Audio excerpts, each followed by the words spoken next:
제가 교재 90쪽을 읽겠습니다. 바울은 교회 공동체 안에서 살아가는 사람으로서 이 세상 속에서 그리스도인으로서는 어떻게 살아가야 하는지에 대하여 설명합니다.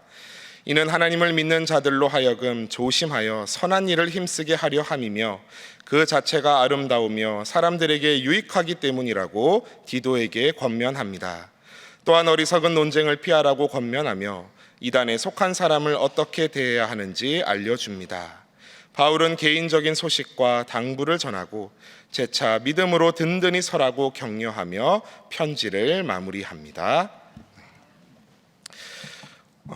우리가 오늘까지 3일간에 걸쳐서 읽은 디도서는 디모데 전후서와 함께 묶어서 목회서신으로 불립니다. 앞서 1장 4절에서 보신 것과 같이 바울이 나의 참 아들 된 디도라 부르며 아꼈던 동역자이자 후배 목회자인 디도에게 중요한 목회적 지침들을 전했던 편지입니다. 오늘 3장에서는 참된 그리스도인이라면 어떻게 행하도록 가르쳐야 하는지를 말하고 있습니다.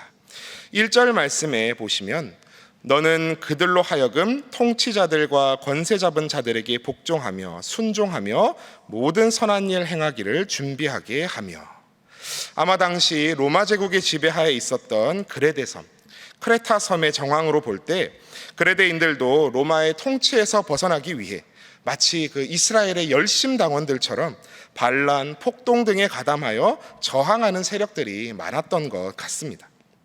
바울은 이런 자들을 향해서 폭력적인 대항보다는 선한 일 행하기를 준비하게 하라 말합니다.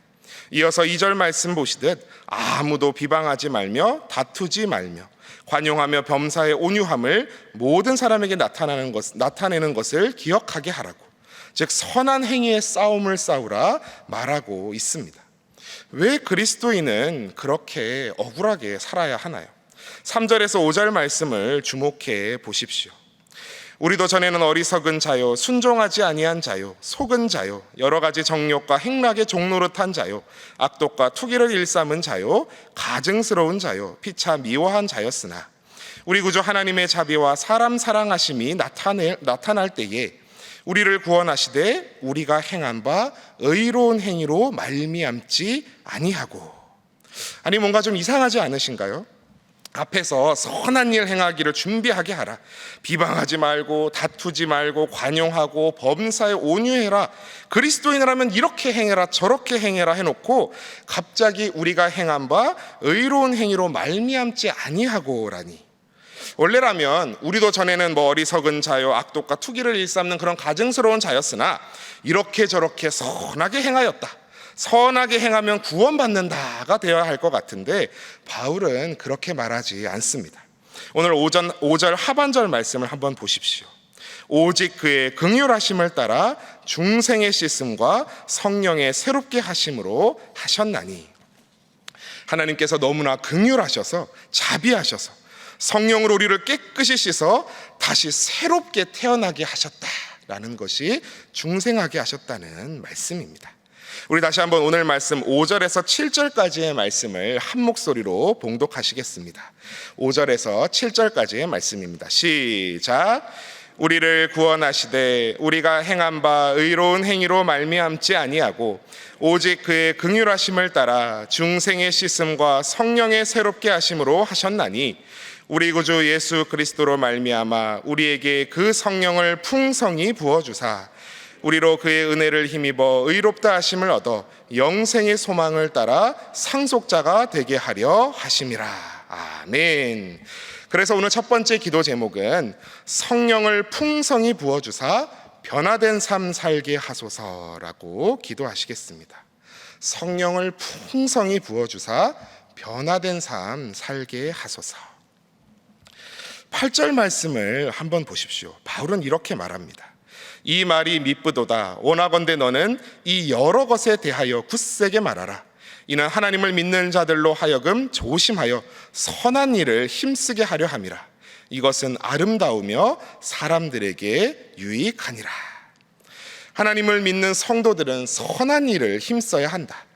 그러나 그것 때문에 구원을 받아서 뭐 의로운 행위로 말미암아 구원을 받아서 하는 것이 아니라 하나님의 긍휼하심으로 이 땅에 보내주신 독생자 예수 그리스도를 믿는 믿음과 그분이 보내주신 성령 하나님의 임재하심으로 인하여 변화된 삶을 살아야 한다, 바울은 이야기하고 있는 것입니다.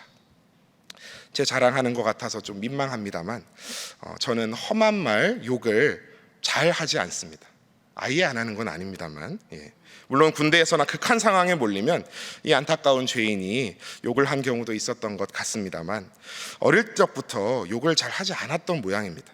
제가 왜 이 사실을 아냐 하면, 제가 중학교 1학년 때 저보다 3살 그리고 7살 어렸던 고종사촌 동생, 한 동네에 이제 같이 살아가지고 맨날 붙어 다니며 친하게 지내던 동생들이 있었는데, 어느 날 뜬금없이 그 동생들이 저한테 그러는 겁니다.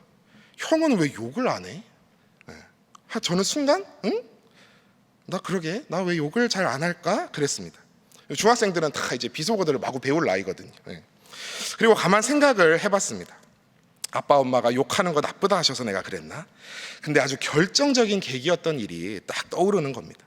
제가 초등학교 2학년 때 해군이셨던 아버지 근무지를 따라서 인천에서 살 때의 일이었습니다. 제가 얼마나 그 당시 말썽쟁이였는지 그 인천의 해군교회에서 친구 하나랑 짝을 이뤄가지고 온갖 말썽이란 말썽은 교회에서 다 부리고 다녔습니다. 어른들 본당에서 성가대 연습하시는데 친구랑 뛰어다니면서 장난감 나팔을 막 불어 제끼질 않나, 또 교회 스피커를 막 가만히 있는 스피커를 점프해서 막 치다가 스피커가 떨어져가지고 막 이마를 5바늘 꿰매질 않나, 막 아무튼 대단했습니다. 보다 못한 저희 부모님이 그 친구와 저를 잠시 얘를 좀 떨어뜨려 놔야겠다 이러셔가지고 저를 집 근처에 한 이제 민간 감리교회에 이제 1년 정도 잠시 따로 보내셨습니다. 낯선 환경에 주눅 들어 있던 것도 잠시, 저는 또 친구들을 사귀며 금세 와하하하 웃으며 돌아다녔습니다. 근데 어느 날 제가 그 교회 마당에서 지금 진짜 제 엄지손가락만한 큰 바퀴벌레를 친구들과 함께 발견을 한 겁니다. 그때 제가 정말 큰 소리로 외쳤습니다. 와, 바퀴벌레 진짜 삐삐 크다. 삐삐는 상상에 맡겨드립니다. 와, 바퀴벌레 진짜 땡땡 크다라고 저는 아무렇지도 않게 친구들과 함께 쓰던 비속어를 남발했습니다. 그런데 그 순간 그곳을 지나시던 한 권사님께서, 아마 교육부 권사님이셨던 것 같은데, 제게 버럭 말씀하시는 겁니다. 너 어디 하나님을 믿는다는 아이가 그런 말을 쓰니? 근데요, 정말 그 순간 어디 하나님 믿는다는 아이가 그런 욕을 하니라는 그 말이 단순히 그 권사님의 말이 아니라 정말 하나님의 일갈처럼 제 마음을 파고든 겁니다. 어디 하나님을 믿는다는 아이가, 어디 하나님을 믿는다는 아이가. 그때부터 제가 욕을 잘 하지를 못했습니다. 물론 아예 안 하진 않았겠지만 정말 사촌 동생들이 형은 좀 다른 형들과는 좀 다르다라고 물어볼 정도로 현저히 쓰지 않았던 것이죠. 사랑하는 신인의 성도님들, 물론 이것은 그저 작은 제 경험담일 뿐이지만 저는 오늘 바울의 말씀처럼 성령 하나님께서 성도들을 은혜 가운데 변화시키고 선한 삶을 살 수 있게 변하게 하신다고 믿습니다. 그릇은 고쳤어도 사람은 고쳐 쓰는 거 아니다 라는 이야기가 있을 정도로 사람은 잘 변하지 않습니다. 오늘 뭐 저의 이 설교 몇 마디에 여러분의 삶이 막 180도 뒤집힐 것 같으십니까? 저는 전도사 때 그런 줄 알았습니다. 근데 전혀 아닙니다. 그러나 성령 하나님은 하신다는 사실입니다. 그레데인들은 항상 거짓말쟁이며 악한 짐승이며 배만 위하는 게으름뱅이라, 바울이 이야기한 것처럼 어떤 선지자의 참된 증언입니다. 그러나 바울은 그렇다고 해서 야, 걔들 다 포기해버려 라고 하지 않았습니다. 주님의 은혜를 힘입어 의롭다 하심을 얻어 영생의 소망의 상속자가 된 성도들에게 성령의 새롭게 하심으로 말미암아 선한 일을 하기에 힘쓰라, 선한 싸움을 싸우라 말씀하고 있습니다. 우리 사랑하는 신일의 성도님들께서도 오늘 다른 것 때문이 아니라 선한 행위로 내가 뭐 드높아지고 의롭게 보여지고 그것 때문에 구원받기 때문이 아니라 죄인된 우리를 의롭다 옷 입혀주신 주님의 그 십자가 보혈의 은혜에 감격하여 또 부어주신 성령 하나님과 동행하시며 선한 싸움의 길을 달려나가시는 모든 사랑하는 성도님들 다 되시기를 축복합니다. 이제 본문 말씀 오늘 3장 12절에서 13절의 말씀을 한 목소리로 봉독하시겠습니다. 12절에서 13절 말씀입니다. 시작. 내가 아데마나 두기고를 내게 보내리니 그때 내가 급히 니고볼리로 내게 오라. 내가 거기서 겨울을 지내기로 작정하였노라. 율법교사 세나와 및 아볼로를 급히 먼저 보내어 그들로 부족함이 없게 하고. 오늘 두 가지 기도 제목을 나눌 텐데요. 마지막 두 번째 기도 제목은 믿음의 여정에 주조연이 따로 없음을 알게 하소서라고 기도하시겠습니다. 믿음의 여정에 주연 조연이 따로 없음을 알게 하소서. 오늘 말씀해 보시면 바울의 동역자들 이름 넷이 등장합니다. 아데마, 두기고, 또 율법교사 세나, 아볼로. 이 중에 아볼로 잘 아시지요? 고린도전서에 등장하는, 어떤 이는 말하되 나는 바울에게라 하고 다른 이는 나는 아볼로에게라 하니, 나는 바울파다, 아니 나는 아볼로파다 하게 만든, 바울이 나는 심었고 아볼로는 물을 주었으되 오직 하나님께서 자라나게 하셨나니 라고까지 말하게 한 대단한 사역자입니다. 또 두기고의 이름도 들어보셨을 겁니다. 얼마 전에 함께 읽으셨던 에베소서와 골로새서에서 사랑받는 형제이자 주 안에서 신실한 일꾼이라고 불리며 바울의 중요한 서신들을 각 교회에 전달했던 귀한 동역자입니다. 근데 여러분, 아데마, 세나 들어보셨나요? 이 두 명의 이름은 이곳 이 디도서밖에 언급되지 않습니다. 그러면 그냥 지나가는 조연이네 하실 수도 있으실 겁니다. 그러나 저는 오늘 분명히 강조하고 싶습니다. 주 안에서 사역하는 자들에게 주조연의 구별은 있을 수 없습니다. 목사와 성도가 하는 일이 천지 차이의 갭이 날 것 같으신가요? 천지 차이의 레벨 차이를 내실 수 있는 분은 오직 한 분, 하나님이십니다. 물론 주어진 직분에 따른 역할의 구별이 있습니다. 말씀을 전하고 교인을 양육하는 귀한 사명 맡았습니다. 그러기에 때로 과분할 정도로 30대 중반인 저에게 70, 80 넘으신 장로님, 권사님, 집사님들께서 목사님 하시며 대접해 주실 때마다 몸둘 바를 모르겠습니다.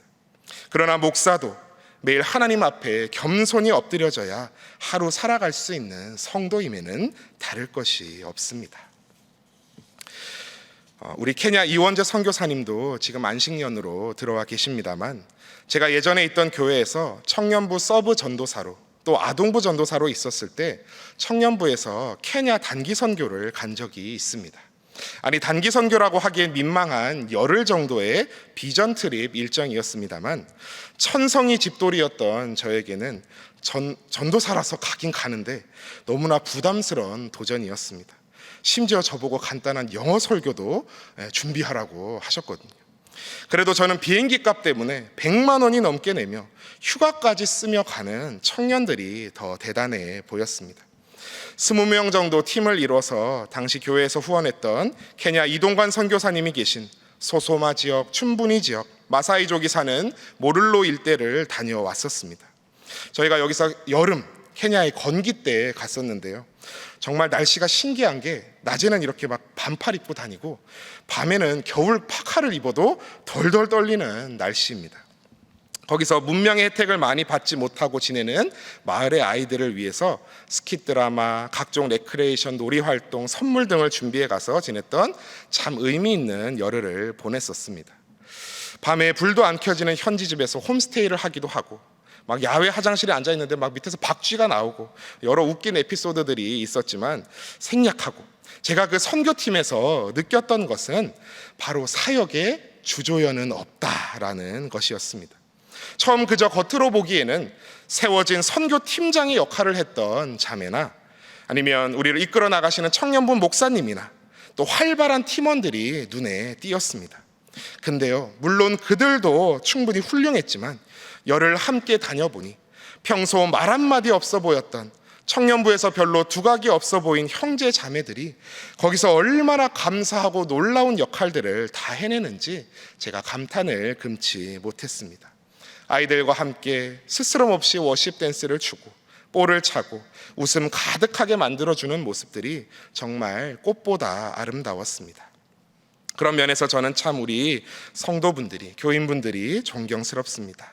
특별히 오늘 오전 10시면 뵙게 될 깔끔이 분들, 이분들은 심지어 담당자인 제가 처음에 당황할 정도로 토요일이 명절 휴일이셔도 옵니다.